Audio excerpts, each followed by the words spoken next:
রোদে দাঁড়া ভালো লাগছে বলে বলছে আপনার তো কিশোরী ও বলে শাশুড়ি। দেখতেই পাই না অন্ধকারে, কি দেখা যাচ্ছে।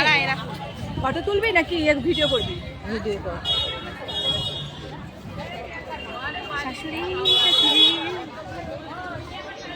হাই, দুদিন পরীক্ষা, এখনো বাকি আছে 3টে। যতক্ষণ আছে পরীক্ষা ততক্ষণ আমাদের এইভাবে এনজয় চলবে। ওকে, কবে থেকে চলছে সেটা বল। চলছে আমাদের শুরু হয়েছে 16 তারিখে 12 তারিখে।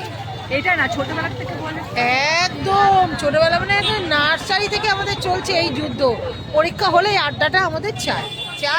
রান্না বান্না চুল হয়ে যায়, বাড়ি গিয়ে খাবো না, কেনা খাবার খাবো, তবুও আড্ডা মারতে হবে। আমি এদের পরীক্ষা নেই 20 তারিখে আছে, তবু আমি বলেছি আমাকে ফোন করবেন। হ্যাঁ, ওদের পরীক্ষা নেই 20 তারিখে, ওর নেই, আমাদের আছে, কিন্তু আমরা আসবো। আড্ডা আমাদের সাথে মানাতে আড্ডা মিস হবে না একদম। এই সুযোগ হাতছাড়া করা যাবে না। টাটা।